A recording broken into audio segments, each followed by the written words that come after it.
إن الحمد لله نحمده ونستعينه ونستغفره ونعوذ بالله من شرور أنفسنا ومن سيئات أعمالنا من يهده الله فلا مضل له ومن يضلله فلا هادي له وأشهد أن لا إله إلا الله وحده لا شريك له وأشهد أن محمدا عبده ورسوله أما بعد فإن خير الحديث كتاب الله وخير الهدي هدي محمد صلى الله عليه وسلم وشر الأمور محدثاتها وكل محدثة بدعة وكل بدعة ضلالة وكل ضلالة في النار.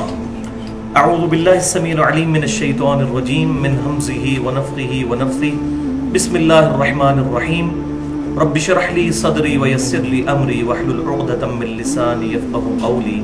بسم الله الرحمن الرحيم. إن الله وملائكته يصلون على النبي يا أيها الذين آمنوا صلوا عليه وسلموا تسليما. اللهم صل على محمد وعلى آل محمد كما صليت على إبراهيم وعلى آل إبراهيم إنك حميد مجيد. اللهم بارك على محمد وعلى آل محمد كما باركت على إبراهيم وعلى آل إبراهيم إنك حميد مجيد. الحمدللہ آج 30 مارچ 2013 کو ہفتے کے دن قرآن کلاس نمبر 97 میں ہم سورۃ الانعام کی اس اہم ترین آیت پر پہنچے ہیں، یعنی سورۃ الانعام آیت نمبر 50، کہ جس کے کانٹیکسٹ میں انشاءاللہ ہم عقیدہ علم الغیب، کشف، الہام اور خوابوں کی حقیقت اور اس کی شرعی حیثیت پر ان ڈیٹیل گفتگو کریں گے۔ آج سے تقریباً 2 سال پہلے بھی میں نے سورہ آل عمران کی آیت نمبر 179 کے تحت عقیدہ علم غیب پر تفصیلی گفتگو کی تھی، لیکن اس میں کچھ چیزیں اشارتاً بیان کی تھیں، کچھ کیوریز باقی تھیں، وہ کیجول گفتگو تھی، لیکن اب میں چاہ رہا ہوں کہ اس کو ڈیٹیل کے ساتھ تمام ایشوز کو ریزالو کیا جائے۔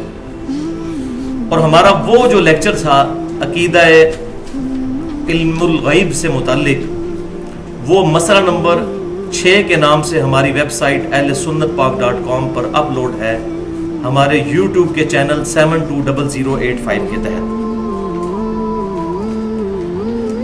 آج کی انشاءاللہ جب یہ گفتگو ہو جائے گی تو پھر ہم اس لیکچر کو اپلوڈ کر دیں گے اور پرانے والے لیکچر کو اس کے تھرو ریپلیس کروا دیں گے۔ آج کی یہ گفتگو انشاءاللہ ایک انٹلیکچوئل ترتیب کے ساتھ ہوگی تاکہ ایک عام مسلمان، خواہ اس کا تعلق اہل سنت سے ہو یا اہل تشیع سے، اہل سنت کہلوانے والے تینوں گروہ بریلوی، دیوبندی اور سلفی یعنی اہل حدیث، اور اہل تشیع بھی عقیدہ علم الغیب سے متعلق اپنے فرقہ باز مولویوں کے شر سے بچ سکیں، یہ انشاءاللہ آج کوشش ہوگی۔ اور قرآن و سنت کی روشنی میں صحیح عقیدہ کیا ہے، فرقہ واریت کی لعنت سے بالا تر ہو کر انشاءاللہ میں بیان کرنے کی کوشش کروں گا۔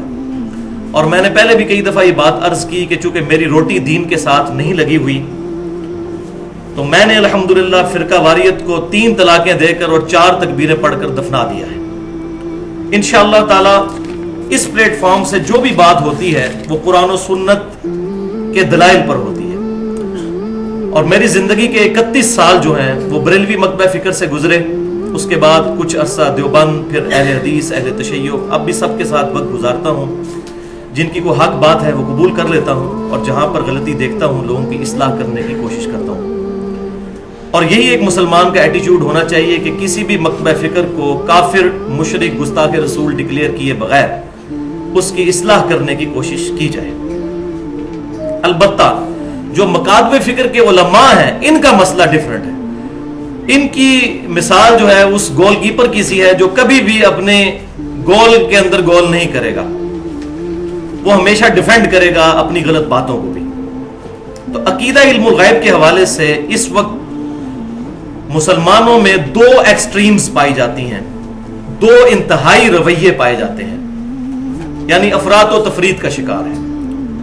پینڈولم کی پہلی ایکسٹریم پر وہ لوگ ہیں کہ جنہوں نے اللہ تبارک و تعالی کے ریفرنس سے اس کے انبیاء کرام علیہ السلام کے بارے میں عقیدہ علم الغیب وہ رکھ لیا ہے جو کہ قرآن و سنت سے ثابت نہیں ہے۔ جو ثابت ہے وہ الگ چیز، ان کا پوائنٹ آف ویو یہ ہے کہ اللہ تعالیٰ اپنے انبیاء کرام علیہ السلام کو کوئی ایسی کیپیبلٹی دے دیتا ہے، کوئی ان میں استطاعت یا صلاحیت پیدا ہو جاتی ہے کہ وہ خود غیب جان لیتے ہیں. یہ انہوں نے عقیدہ اڈاپٹ کر لیا، اور یہاں پر انہوں نے بریک نہیں لگائی بلکہ اپنے فرقوں کے مولویوں اور بزرگوں کے بارے میں بھی یہ چیزیں کلیم کی ہیں، وَلِعَوْذُ بِاللَّهِ تَعَالَى. اور اس وجہ سے وہ راہ راست سے ہٹ چکے ہیں. پینڈولم کی دوسری ایکسٹریم پر وہ لوگ ہیں کہ جنہوں نے ان لوگوں کی اصلاح کرنے کی کوشش کی بڑی نیک نیتی کے ساتھ، لیکن مسئلہ وہی ہے کہ جب بھی کسی فرقے کی بنیاد پر دوسرے فرقے کا رد کیا جاتا ہے، اسلام کی بنیاد پر نہیں، فرقوں کی بنیاد پر، تو پھر گمراہی آڑے آ جاتی ہے. کہیں نہ کہیں گمراہی اپنا پنجہ گاڑ لیتی ہے. پھر لوگوں نے توحید کی آڑ میں عقیدہ علم الغیب سمجھاتے سمجھاتے بسا اوقات انبیاء کرام علیہ السلام کی توہین بھی کر دی، وَلِعَوْذُ بِاللَّهِ تَعَالَى. اور بعض اوقات ان کی گفتگو سے ایسے لگتا ہے کہ شاید وہ ان چیزوں کو جو کتاب و سنت کے دلائل پر ثابت ہیں، شاید ان کو مانتے ہوئے بھی ان کو تکلیف ہوتی ہے. حالانکہ مسلمان کا ایٹیچیوڈ یہ ہونا چاہیے سمعنا واطعنا، اے رب ہمارے، ہم نے سنا اور اطاعت اختیار کر لی. حق جو ہے پینڈولم کی ان دو ایکسٹریمز کے درمیان ہے، نہ تو بالکل ادھر ہے اور نہ ہی بالکل اس طرف. تو یہ حق انشاءاللہ 2 سیٹنگز میں بیان کروں گا، مسئلہ نمبر 6A کے نام سے اور 6B کے نام سے. اور پھر ہمارے یہ 2 لیکچر جو ہیں، جن میں سے آج پہلا لیکچر ہوگا اور دوسرا 6B لیکچر اگلے ہفتے انشاءاللہ ہوگا. تو مسئلہ نمبر 6A جو ہے اس کا عنوان جو آج کی گفتگو ہے وہ ہے عقیدہ علم الغیب سے متعلق فرقہ وارانہ نظریات کا تحقیقی جائزہ. عقیدہ علم الغیب سے متعلق فرقہ وارانہ نظریات کا تحقیقی جائزہ. عقیدہ علم الغیب سے متعلق فرقہ وارانہ نظریات کا تحقیقی جائزہ. اور اگلی دفعہ انشاءاللہ 6B مسئلہ نمبر ڈسکس ہوگا، جس کا عنوان ہوگا کشف اور الہام اور خوابوں سے متعلق فرقہ وارانہ نظریات کا تحقیقی جائزہ. تو یہ انشاءاللہ ہماری 2 ویڈیو بکس بن جائیں گی تاکہ کسی کو سینکڑوں کتابیں کھنگالنے کی ضرورت نہ پڑے، سارے دلائل ایک جگہ الحمدللہ موجود پائے جائیں. آج کی جو گفتگو ہے مسئلہ نمبر 6A وہ 3 علمی پوائنٹس پر مشتمل ہوگی. لیکچر کے دوران کراس ریفرنس کے طور پر جتنی آیات آنی تھی 9 کے قریب آیات تھیں، وہ میں نے الحمدللہ الگ سے ایک پیج آپ سب کو مل چکا ہے جس میں اسی ترتیب کے ساتھ وہ 9 کی 9 آیات درج ہیں. ساتھ ہی ساتھ جو احادیث آئیں گی انشاءاللہ میں ان کے بھی ریفرنس دوں گا، اور آج کے لیکچر میں تقریباً 20 کے قریب احادیث ڈسکس ہوں گی. وہ تمام کی تمام احادیث صحیح بخاری اور صحیح مسلم سے ہی ہوگی، اور ان میں سے اکثر جو ہیں متفقن علیہ حدیثیں ہیں. 1-2 حدیثیں ایسی ہیں جو بخاری اور مسلم سے باہر ہوں گی، باقی سب کی سب صحیح بخاری اور صحیح مسلم سے. اور یہ جتنی احادیث میں ڈسکس کروں گا ان کی صرف کتابوں کے نام بتاؤں گا، اور جو بہت کریٹیکل حدیث ہوگی اس کا انٹرنیشنل نمبر بھی بتا دوں گا. جو بیروت اور علماء حرمین کی جو عربی کتابیں چھپتی ہیں وہ انٹرنیشنل نمبرنگ جو احادیث کی کتابوں پر پاکستان میں بھی دارالسلام والے اردو میں چھاپ رہے ہیں، وہ انشاءاللہ میں اس کا پورا ریفرنس دے دوں گا. پھر بھی اگر کسی کی کوئی کیوری ہو تو وہ لیکچر کے اینڈ میں مجھ سے سوال کر سکتا ہے. اور ساتھ ہی ساتھ ہمارے یہ جتنے لیکچر اپلوڈ ہوتے ہیں یہ کوئی لاوارث لیکچرز نہیں ہوتے، اس کے بعد بھی ہر ہفتے میں درجنوں بلکہ سینکڑوں ای میلز کے جواب بھی دیتا ہوں. اور میرا ای میل کا ایڈریس ہے mirza_95@yahoo.com. تو الحمدللہ کبھی ایسا نہیں ہوا کہ مجھے کوئی ای میل آئے اور میں اس کا جواب نہ دوں، اور نہ پتا ہو تو میں لکھ دیتا ہوں کہ میرے علم میں یہ بات نہیں ہے. اور جو ہمارا یوٹیوب کا چینل ہے 720085، اس کی ویڈیوز پہ بھی جتنے لوگ کمنٹس کرتے ہیں، ایون میرے خلاف بھی کرتے ہیں، میں نے کبھی کوئی کسی کا کمنٹ ڈیلیٹ نہیں کیا بلکہ پازیٹیو انداز میں اس کے جواب دینے کی کوشش کرتا ہوں. اب اللہ کا نام لے کر انشاءاللہ آج کا لیکچر جو 3 علمی پوائنٹس پر مشتمل ہے اس کو شروع کرتے ہیں. ایک دفعہ درود شریف پڑھ لیجئے. اللہم صلی علی محمد وعلی آل محمد کما صلیت علی ابراہیم وعلی آل ابراہیم انک حمید مجید. اللہم بارک علی محمد وعلی آل محمد